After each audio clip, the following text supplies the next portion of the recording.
دنیا آپ کے بارے میں کیا سوچتی ہے، سوچنے دے اور شکر ادا کرے کہ ایسے نفسا نفسی کے دور میں بھی لوگ اپنے بارے میں سوچنے کی بجائے آپ کے بارے میں سوچ رہے ہیں۔ جب انسان بالکل خاموش ہو جائے اور اپنے حق کے لیے بھی نہ بولے تو سمجھ جاؤ اس نے اپنے اندر بہت کچھ دفن کیا ہوا ہے۔ آج اگر زندگی مشکل ہے تو کل کی آسانی کا وعدہ بھی اللہ نے کیا ہے۔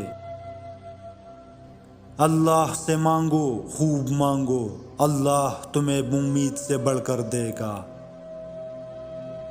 تکبر چاہے دولت کا ہو یا طاقت کا ہو یا حیثیت کا یا علم کا، ایک دن انسان کو رسوا کر کے ہی چھوڑتا ہے۔ کوئی دوسرا شخص ہمارا دل نہیں توڑ سکتا، ہم خود اپنا دل توڑتے ہیں، ایک ایسی جگہ رہ کر جہاں ہماری کوئی ضرورت نہیں ہوتی۔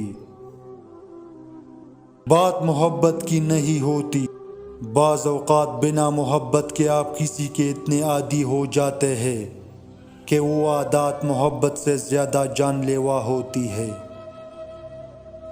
غلطی پر ساتھ چھوڑنے والے بہت مل جاتے ہیں، لیکن غلطی پر سمجھا کر ساتھ نبھانے والے بہت کم ملتے ہیں۔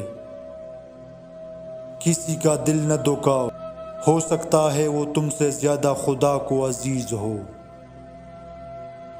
پاکیزہ ترین محبت یہ ہے کہ تم کسی شخص سے محبت کرو یہ جانتے ہوئے کہ وہ تمہارا نہیں ہو سکتا، اور اسے خوش دیکھنے کی تمنا کرو۔ سیکھنے کی چیز عزت کرنا ہے اور کروانا ہے، محبت تو خود ہی ہو جاتی ہے۔ غم کی ایک بڑی خوبی یہ بھی ہے کہ انسان کو نرم کر دیتا ہے اور اپنے حقیقی خالق، رازق اور مالک کے قریب کر دیتا ہے۔ جن لوگوں کو مان رکھنا نہ آتا ہو وہاں اپنے الفاظ ضائع کرنے سے بہتر ہے انسان مسکرا کر خاموش ہو جائے۔ جو شخص آپ کی قدر نہیں کرتا اس سے چپ چاپ دور ہو جانا ہی بہتر ہے۔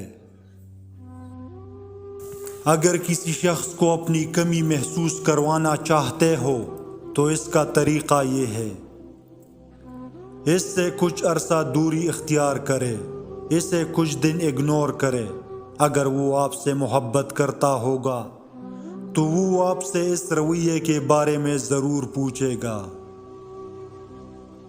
لوگ صرف خود کے سگے ہوتے ہیں، آپ ساری عمر کسی کے خیر خواہ ہو جائے، بس ذرا سی غلطی، غلط فہمی یا بدگمانی کی دیر ہے، آپ کی بلائی آپ کے خلوص سمیت منہ پر مار دی جائے گی۔